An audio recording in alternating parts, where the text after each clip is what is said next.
make your way back. Austin, please make your way back. We are not. Why don't you just grab the tissue box, Austin? There we go. Okay.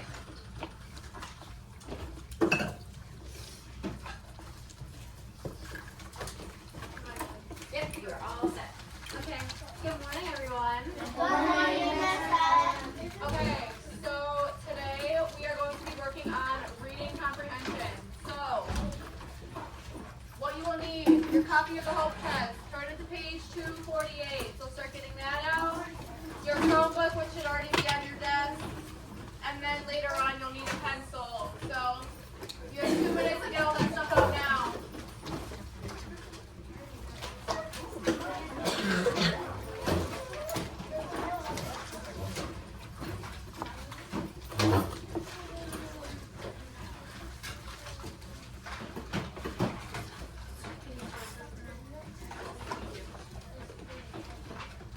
Now we should be on page 248, chapter 19.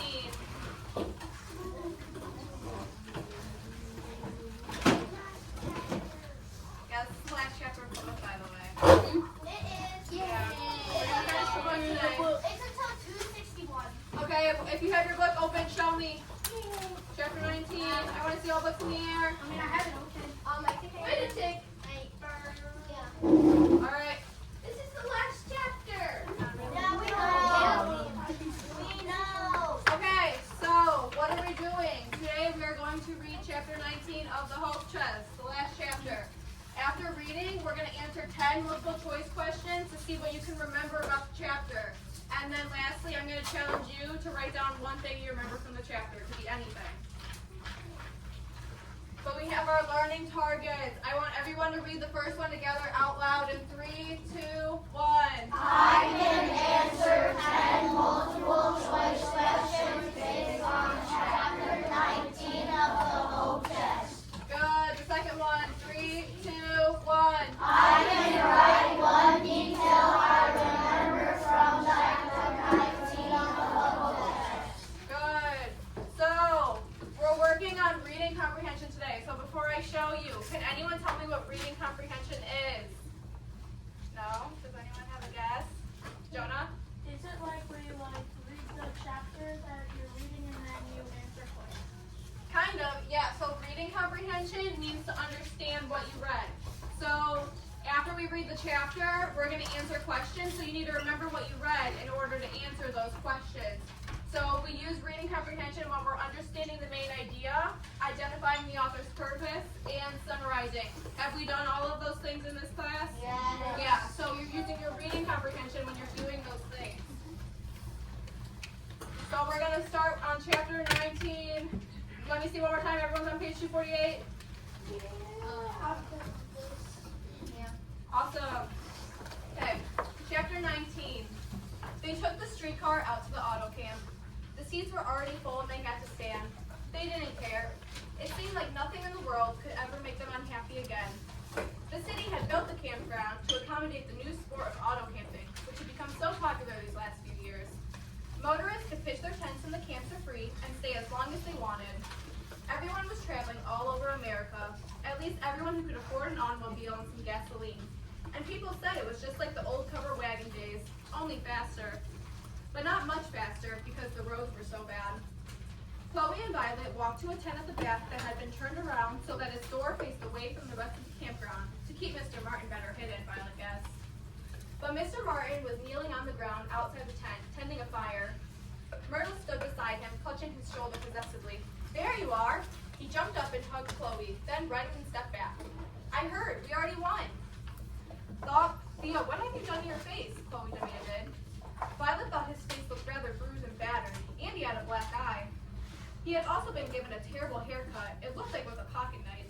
But Mr. Martin touched his scar. I'm not wearing that stuff. You washed it off, Chloe accused. Theo, you have to wear it, and stop washing it off. I paid 50 cents for the bottle. Chloe ducked into the tent and emerged a minute later holding a small glass bottle. I'm not wearing Lady Janice liquid face powder, Martin said firmly. You have to wear it, said Myrtle. Miss Chloe sold her car to get you out of jail, so paint your scar and stay out of jail. She took the bottle from Chloe and handed it to Mr. Martin. You sold your car? Said Mr. Mr. Martin? Chloe nodded. You shouldn't have done that. To get you out of 20 years in Fort Leavenworth? Sure I should have. Mr. Martin silently sat down on a log and let Chloe dab Lady Janet's liquid face powder over his scar, his bruises, and his black eye. Myrtle and Violet walked with interest. The stuff was a little bit lighter than Mr. Martin's face, but darker than the scar.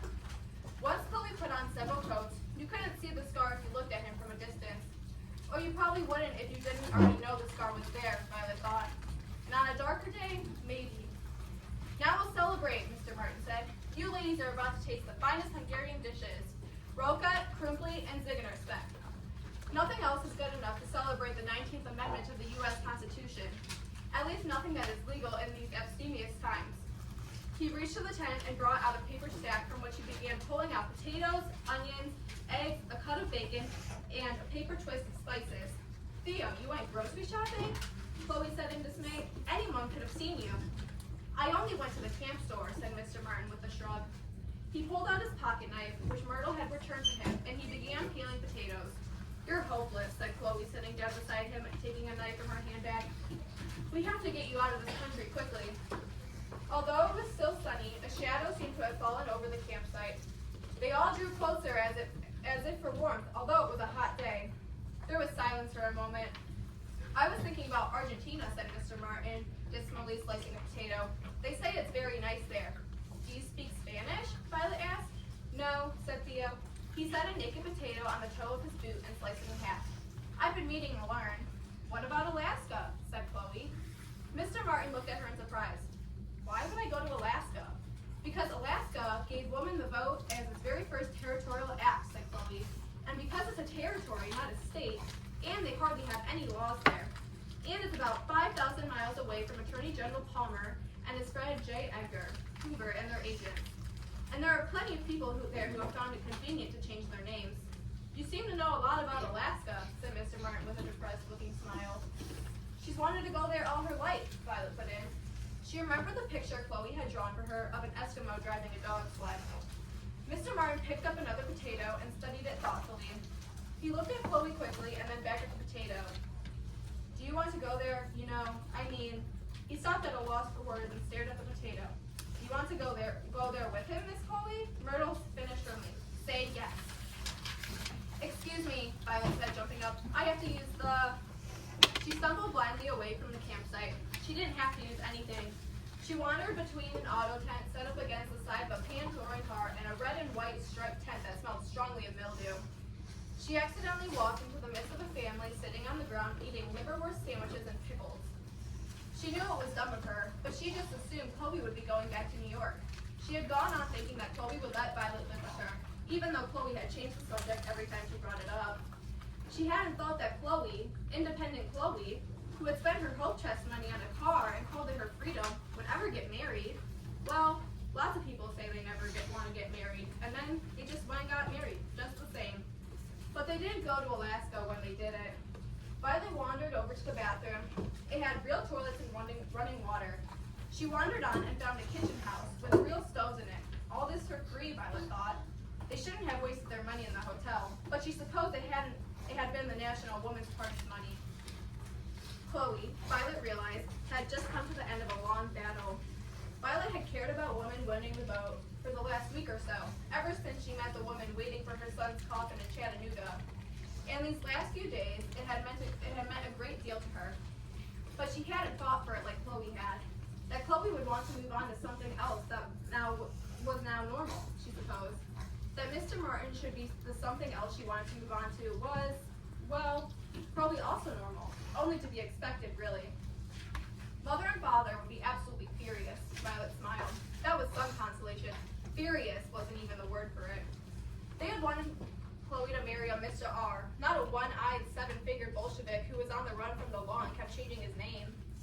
By the time she got back to the campsite, Chloe and Mr. Martin were standing side by side with their arms around each other. And Chloe's spare arm was around Myrtle. I've always wanted to go to Alaska too, Myrtle was saying. Violet decided to ignore all this. There's a kitchen over there with stove, she said. You don't need to use the campfire. But we have to have a campfire. We're not really camping, Mr. Martin said enthusiastically. He disentangled himself from Chloe long enough to put the bacon in the frying pan, resting in the flames. In Alaska, we'll cook like this all the time. No stoves in Alaska.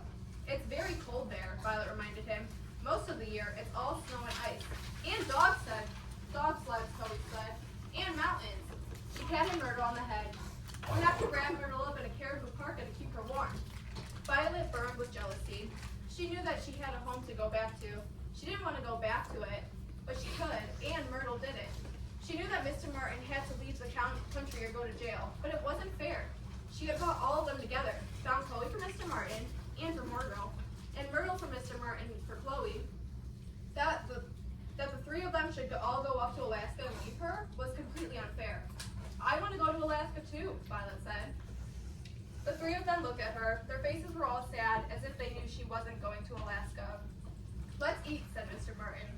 They ate off tin plates, which, like the tent, Chloe had because she had done a lot of auto camping during her travels from state to state over the last year. Violet had to admit that the stuff that Mr. Martin had cooked was good, whatever it was called. It certainly didn't look like any of the things he had put into it. How did you two meet each other, Myrtle asked. Chloe looked at Mr. Martin adoringly. He hit me on the head with a shovel, she said. I did not. Mr. Martin dropped his fork and tried to look annoyed, but ruined it by looking adoring at the same time. You walked into me. I was just carrying a shovel at the time. Why were you carrying a shovel? Myrtle asked. Mr. Martin and Chloe both looked suddenly solemn. I know, said Violet. It was during the influenza. She was coming home from seeing influenza patients, and he was coming home from digging graves for them. Suddenly, Violet felt that she couldn't wait to be grown up and allowed to work all day and into the night if she wanted, on something that mattered. Not taking care of sick people necessarily, and definitely not digging graves, but some important work that needed doing. She wanted to feel again the way she'd felt this last week in Nashville. That what she was doing was going to make a difference to somebody. The way she felt when her class knitted blankets for French orphans. She thought about what Chloe had said, that college armed you to fight the great battles. She thought she knew what battles she needed to be armed for. She wanted to fight against the laws that put Myrtle in a separate train car and kept her out of hotels and away from drugstore lunch counters. Remembering the flat expressions on the faces of the desk clerks and the conductor, she realized that was a battle that could last a lifetime. And she knew just as well, Chloe and Myrtle and Mr. Martin knew that she wasn't going to Alaska. A week later, Violet sat alone on a fence in front of the auto camp. She was waiting for some of the National Women's Party ladies from New York who had driven a big Packard's motor car to Tennessee. Violet was going to ride back with them, auto camping the whole way. Auto camping was America's most popular new sport. Her mother and father had always said it was unsuitable for ladies, and that one met entirely the wrong sort of people while auto camping. Violet had hoped this was true. She expected she might like the wrong sort of people just fine. It would be an exciting trip, and Violet would be in charge of taking notes on the condition of the roads, which the ladies could then report back to their automobile club and to newspapers back home. The only bad thing about the trip was that there was a serious risk Violet might get back to Susquehanna in time to start school. Mr. Martin, Hanover, Arpady, and Chloe had gotten married under the name of Hanover, which Violet was a little worried about because she wasn't sure it counted. They had gotten a justice of the peace in another county to marry them, a county where Mr. Martin had not been in jail and wouldn't be recognized. Getting married seemed to be the one occasion in Tennessee where it was all right to have white and colored people in a room at the same time, and nobody tried to chase Myrtle out. It had been a very brief ceremony because when the judge asked Chloe if she promised to love, honor, and obey Mr. Martin, Chloe had said, "Obey him? What is that doing in there? I certainly don't." "Yes, really, that's a bit archaic," Mr. Martin had said. "She's not my dog, you know. Don't you have a more modern marriage ceremony that you could do?" He reached politely for the book the judge was holding. "Do you two want to get married or not?" the judge demanded.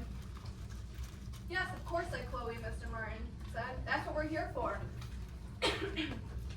"Fine. I now pronounce you man and wife," said the judge, slamming his book shut. "Why not woman and husband?" said Chloe. "I was already a man when I came in here," said Mr. Martin. But the judge was through with them.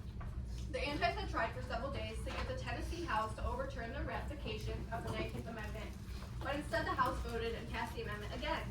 The Governor Roberts passed the ratification and sent it by express to Secretary of State Colby in Washington, while the Antis kept sputtering and objecting and filing lawsuits. Meanwhile, Chloe and Mr. Martin, Hanover, someone who could give them and Myrtle a ride to Chicago. From there, they would figure out a way to get to Seattle with Myrtle. Seattle was where ships for Alaska sailed from. But isn't that jumping bail? Violet asked. Doesn't Mr. Mark Hanover have a court date or something? Please call me Theo, said Mr. Well, all right, Theo, Violet decided. According to what my wife told me, I'm not out on bail. He's not, said Violet to Chloe. Said Chloe happily. Myrtle introduced me to a gentleman named Mr. Ezekiel, who she said knew a lot about bribes. Well, not a gentleman exactly, but a self-legislator. He knew exactly how to go about it, but I had to sell the hope chest to pay the bribe, which means I did use all the money Granny made who left me to get married after all. Chloe said with a sigh, just like Granny meant me to. I doubt your Granny meant for you to spend it on a bribe to get your father out of jail, said Theo comfortingly. Chloe brightened. That's true, and I did make a lot of miles in the hope chest. You have an education to get, Violet, Chloe told her before they left for Chicago. You need high school, but don't take the domestic science program. Take sciences or academic, whichever you prefer. And then college. Remember what I said. College arms you to fight for the great battles. And how am I supposed to get father and mother to agree to all that, Violet said. Insist, said Chloe. It won't cost them anything. There's your hope chest money. 2 weeks ago, Violet would have replied that it was no good insisting with father. Seldom even spoken with, or with mother, who had no opinions except father's. She would have said that the hope chest money might be hers in theory, but in reality, it was tied up to a future she dreaded. But now she knew what it was like to stand your ground. She knew what it was like to keep on when things seemed hopeless. And she knew that with patience, hard work, and radical ridiculed idea, like women voting, could become as acceptable and ordinary as oatmeal. Yay, we finished! No, wait, Violet and Chloe, Mr. Hanover. Okay, do we have any last thoughts of the book? Do we like the ending? Yes, I don't like real What's up? 5, 4, 3, 2. I'll take 3 people. Lou, what'd you think? I think that was the worst ending. And where's the second hope chest book? I need another hope chest. You can't just end there without. Okay, well why don't you like the ending? Because why do you end on oatmeal? Exactly. Yeah. I said that. End on Alaska. Like Noah. So, on one of the pages it said Violet walked into a family eating liverwurst sandwiches. Who else was just eating liverwurst sandwiches? I can't remember what, you were in the. Yeah, in A Wrinkle in Time, they were just eating liverwurst sandwiches. That's a great connection. Oh, let me say good job. All right, one more. I'm picking someone who's sitting nice and quietly. Eve. That was the worst. Yeah. Because they won't take Violet with them to Alaska. Yeah. If you're gonna take even your sister's best friend to Alaska, she's gotta come with too. Yeah. You can't just leave her. So let's take a poll. Thumbs up or thumbs down for the ending of the book. What do you think? Thumbs down. Disgusting. Mr. Hanover and Chloe. Like somebody. Okay, next. You guys wanna play a game?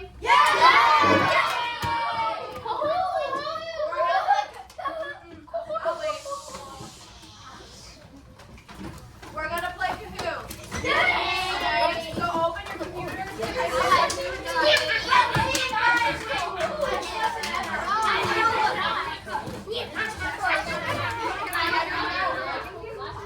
Oh, yeah, you need my computer? I just wanted to double check to make sure.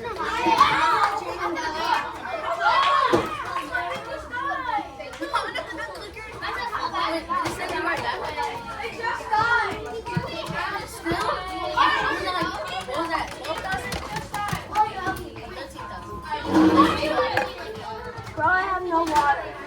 There's no water. It's because you don't take your cups and you fill them off. We're reading my book off of this. I can't. He's monkey Jonas. What? Are you still looking? Get out. My purpose at full back.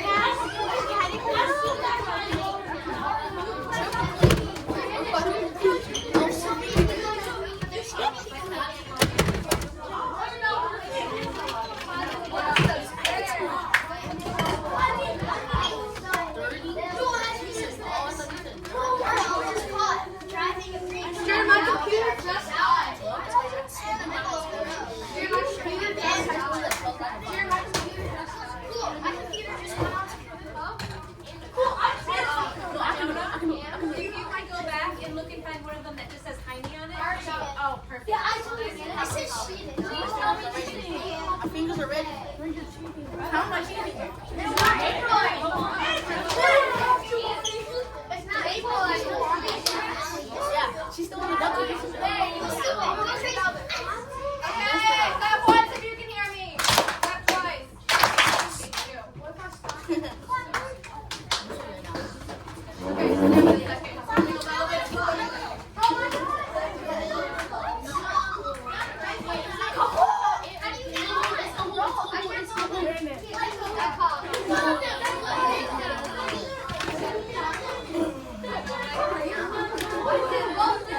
I'm sorry, I can't control how slow it's loading. Oh yeah, if you want to come up to the front so that we can see better, I'm going to read it out loud. But you can come up to the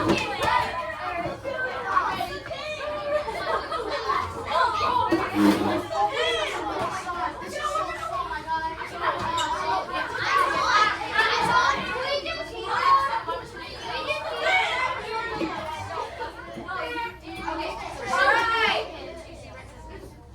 Okay. So I want you to make sure we're not doing like silly names. I need just your first name. Sorry.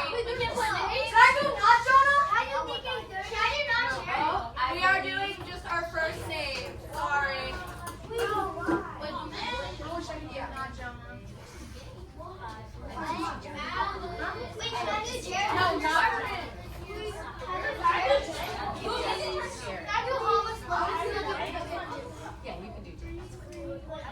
What's your first name?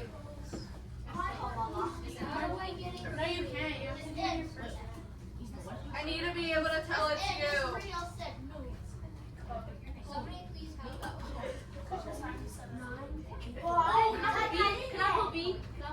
And then when you're logged in, put your thumb up so that way I know you're done.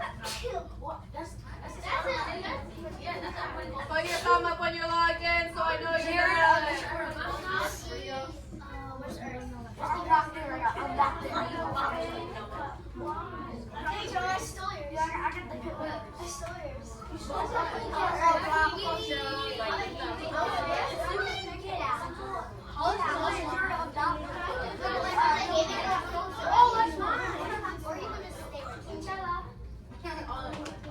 Still waiting on a couple more people.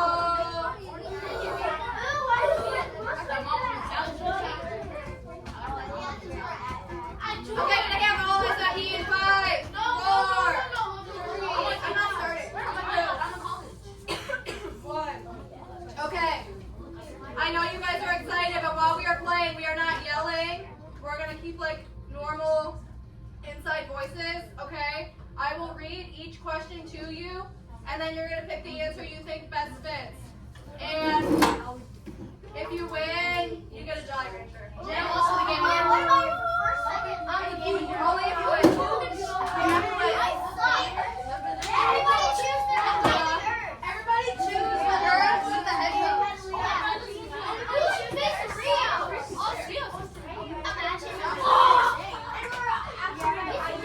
Alright, everybody thumbs up if you're in. So I'm waiting on Sharon. I'm not in.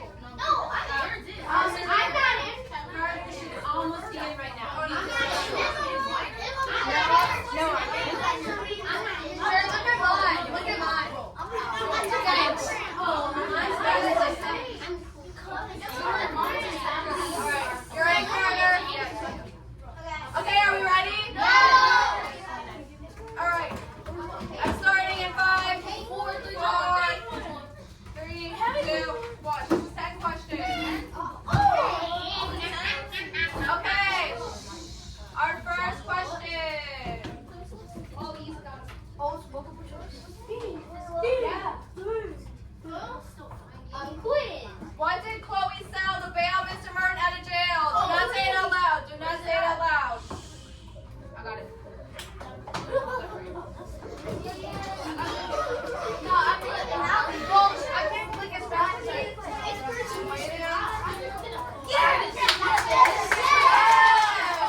unite everyone and now they are abandoning her, or she thought it would disrupt the suffrage movement's progress.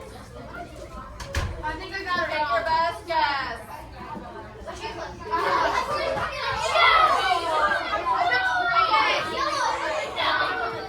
Okay, eyes on me.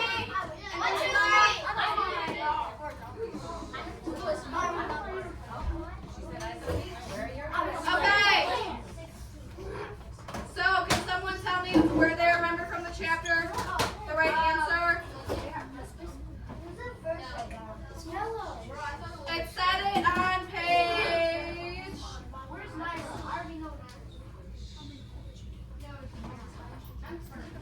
It says it on page 254. She talks about how she brought everyone back together and now they're leaving her again, so she almost kind of felt abandoned. Okay, next question. Oh, in first place we have Naira.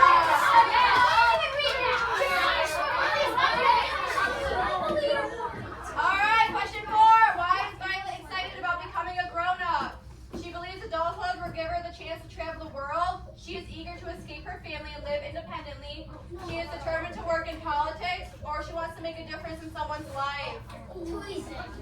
No, I know the answer. I disagree. It's so easy. It's obviously green. It literally says.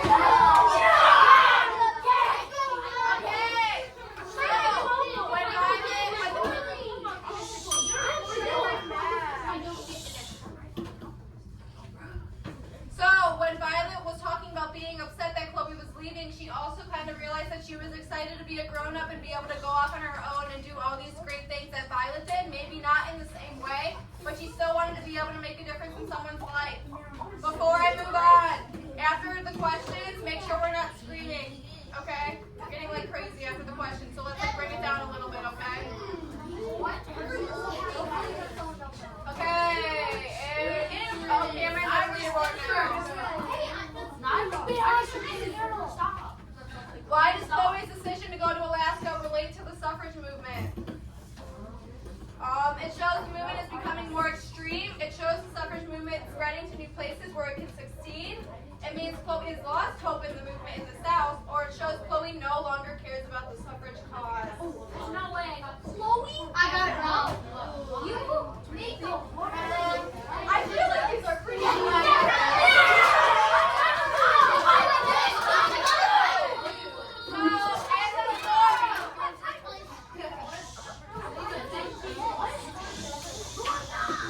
In the story, it doesn't talk about the suffrage becoming more extreme. Had Violet has Chloe ever lost hope in the movement? No. And then does Chloe still care about the suffrage? Yeah. So that means it has to be. It shows just the movement spreading.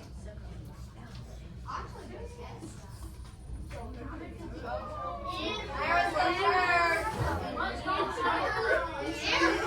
Okay, what lesson does Violet learn by the end of the chapter? Political change is not always possible without complete support from everyone. Family is more important than personal goals. Independence requires responsibility and sacrifice. And the suffrage movement is too dangerous for young women. I don't care. I just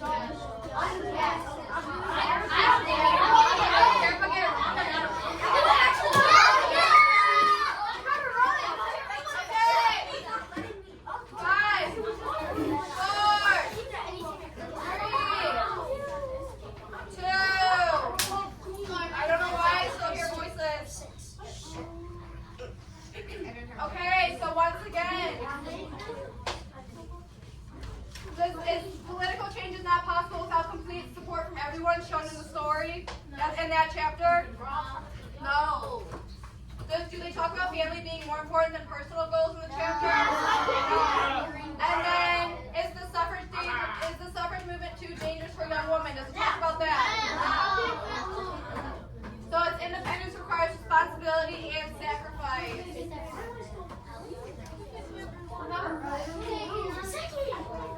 Oh, Jared, come here, Naira.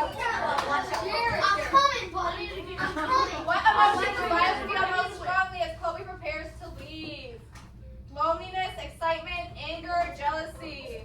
Oh, I know. I remember this.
feels guilty for her past actions or she wants to impress Chloe.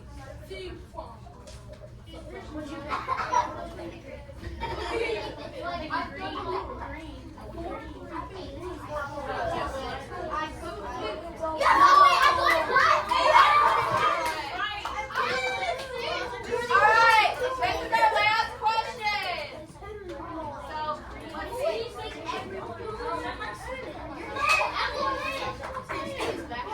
Alright, what is Chloe's plan to bring Myrtle? Why is Chloe's plan to bring Myrtle to Alaska important? She believes Myrtle deserves safety and opportunity. Myrtle is too scared to stay in Nashville. Chloe wants someone to travel with her, or Myrtle asks to go with Chloe. That's what I think is too.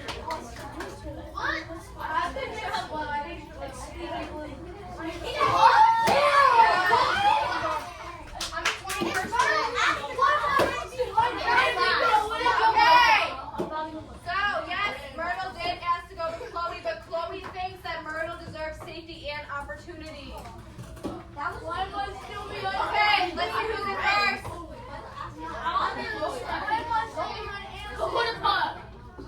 Kahoopia.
Is that why you guys are sitting behind me? I said, is that why you guys are sitting behind her? Okay, the last thing I'm going to have you do, I have a little exit ticket for you. It is very short.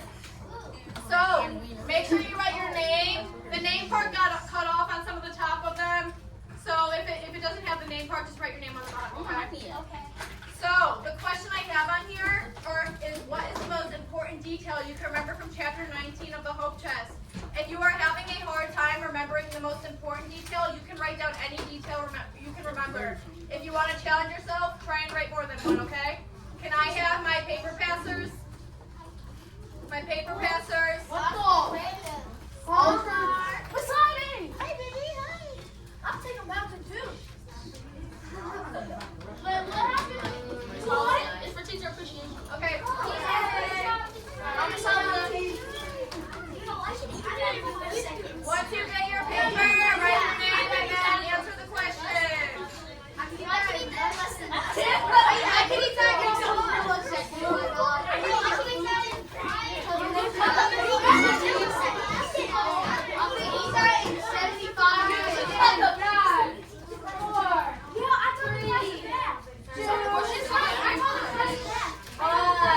Wonderful. I should only hear your pencils making that scratchy, scratchy noise on your paper. Okay.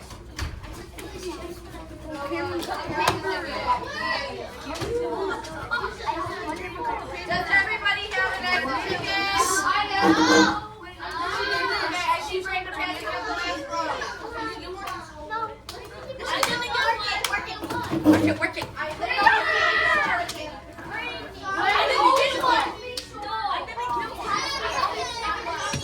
I didn't get one. Oh, here, I'll get one.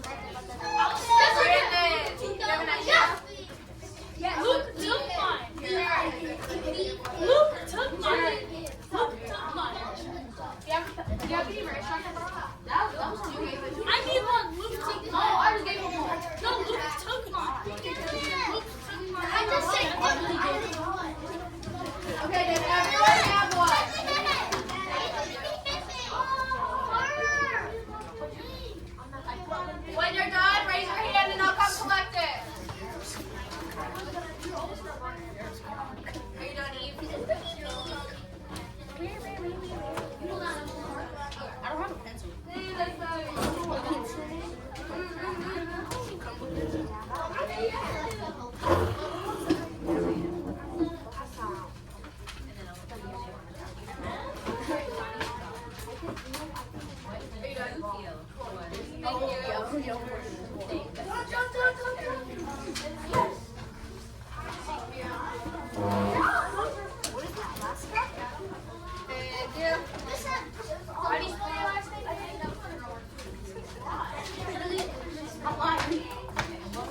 your car.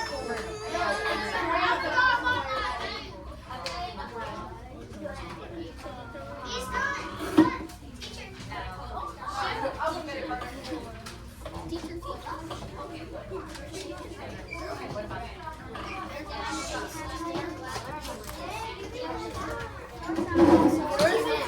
Yeah, first she gave it to me, then I went over there and then he took it from her. He just snatched my pencil from me. Hold up, I'm almost done. All I have is one more. I'm done. I want to do that later. Better not bring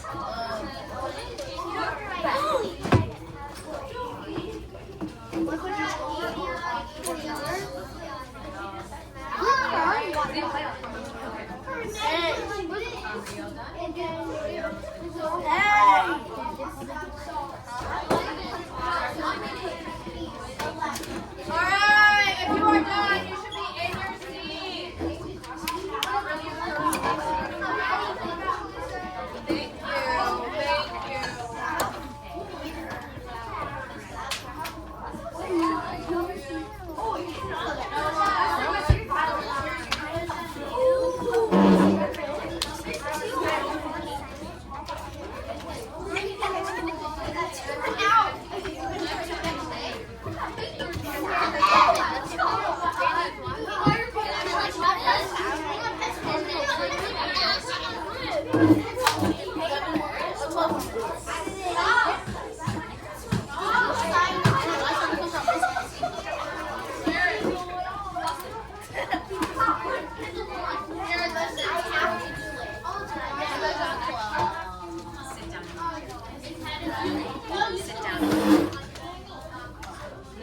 Alright, I'm still waiting on the last few, so let's keep our voices off while my last few people are still working.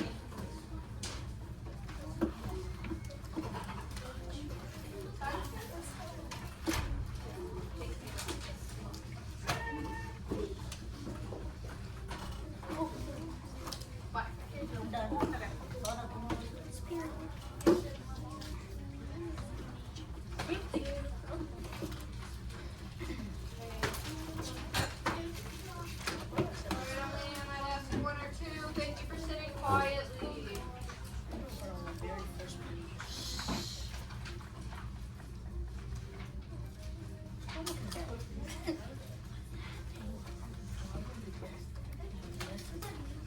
It's still through.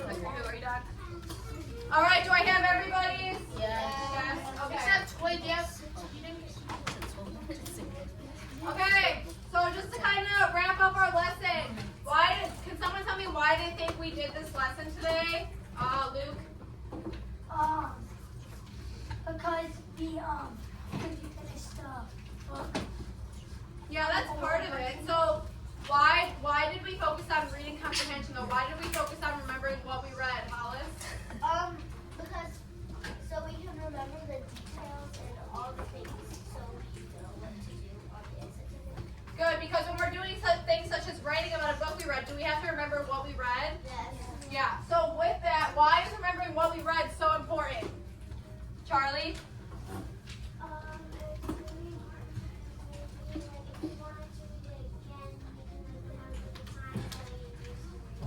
Yeah, that's a good one. Amir? Good. Jonah? Same thing. Okay, you guys did a great job. I hope you had fun.